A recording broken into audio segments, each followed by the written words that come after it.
ହୀରାକୁଦ ଡ୍ୟାମ୍ରେ ମା ସମଲେଶ୍ୱରୀଙ୍କ ଦର୍ଶନ। ହୀରାକୁଦ ଡ୍ୟାମ୍ କେଉଁଠାରେ ଅଛି? ସମଲେଶ୍ୱରୀ କିଏ? ହୀରାକୁଦ ଡ୍ୟାମ୍ ସମ୍ବଲପୁର ମହାନଦୀ ଉପରେ ତିଆରି ଏହି ଡ୍ୟାମ୍। ସମ୍ବଲପୁରକୁ ପ୍ରଥମେ ପାଟଣା ରାଜ୍ୟ ବୋଲି କୁହାଯାଉଥିଲା। ସମଲେଶ୍ୱରୀ ହେଉଛନ୍ତି ହିନ୍ଦୁମାନଙ୍କର ଇଷ୍ଟଦେବୀ ରୂପେ ପୂଜା କରାଯାଏ। ଏହି ମନ୍ଦିର ସମ୍ବଲପୁର ମହାନଦୀ କୂଳରେ ଅବସ୍ଥିତ ଓ ସମଲେଇ ନାମରେ ପୂଜା ପାଉଛନ୍ତି। ତାହେଲେ ହୀରାକୁଦ ଡ୍ୟାମ୍ରେ ମା ସମଲେଶ୍ୱରୀଙ୍କ ଦର୍ଶନ ହେଲା କେମିତି? ଆସନ୍ତୁ ଜାଣିବା ସମ୍ପୂର୍ଣ୍ଣ ରହସ୍ୟ।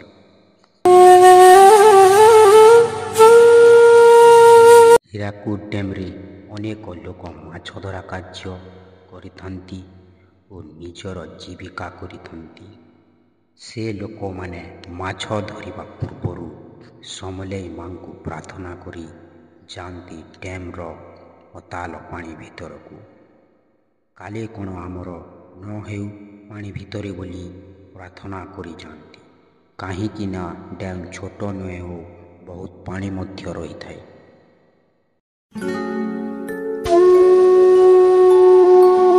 ଓ ସମଲେଇ ମାଙ୍କ ମଧ୍ୟ ପ୍ରାର୍ଥନା କରି ସଭିଏ ଏମିତି ପାଣି ଭିତରକୁ ଯାଆନ୍ତି ତାଙ୍କର କାମ ପାଇଁ। ସମଲେଇ ମା ମଧ୍ୟ ତାଙ୍କର ରକ୍ଷା କରି ଆସିଥାନ୍ତି।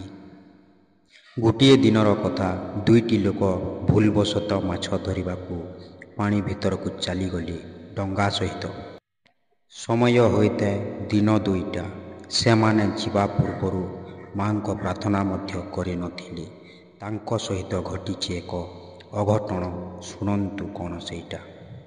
ଡ୍ୟାମ୍ ଭିତରେ ସେହି ଦୁଇଜଣଙ୍କୁ ଆବିର୍ଭାବ ହେଲେ ମା ସମଲେଇ ଓ ଦର୍ଶନ ଦେଇ କହିଲେ, ତୁମେ ଦୁଇଜଣ କିଏ? ସେ ଦୁଇଜଣ କହିଲେ, ଆମେ ଏଇ ପାଖ ଗାଁର ଲୋକ ଓ କହିଲେ, ତୁମେ ଦୁଇଜଣ ଆସିବା ପୂର୍ବରୁ କାହିଁକି ମୋର ସ୍ମରଣ କରିଲ ନାହିଁ ଓ ଆସିଛ କହିଲେ। ସେ ଦୁଇଜଣ କହିଲେ, ଆମର ଭୁଲ ହେଇଯାଇଛି। ଏହି ଡ୍ୟାମ୍ରେ ଯିଏ ବି ଆସେ ମୋର ପ୍ରାର୍ଥନା କରି ଆସେ ତା'ର କାମ କରିବାକୁ। ମୋର ପ୍ରାର୍ଥନା କରି ସଭିଏ ଆସିଥାନ୍ତି। ସେ ଦିନଠାରୁ ସମସ୍ତେ ମାଛ ଧରାଳିମାନେ ଧରିବା ପୂର୍ବରୁ ସମଲେଇ ମାଙ୍କ ପ୍ରାର୍ଥନା କରି ଡ୍ୟାମ୍ ଭିତରକୁ ତାଙ୍କର କାମ ପାଇଁ ଯାଆନ୍ତି ପାଣି ଭିତରକୁ। ଏ ଥିଲା ଏକ ସତ୍ୟ ଘଟଣା। ଯଦି ଏପରି ଭିଡ଼ିଓ ଆପଣମାନଙ୍କୁ ଦେଖିବାକୁ ଭଲ ଲାଗୁଛି ତାହେଲେ କମେଣ୍ଟରେ କହିବେ। ମୁଁ ଆଗକୁ ଏମିତି ଆଉ ନୂଆ ନୂଆ ଭିଡ଼ିଓ ଆଣିବି।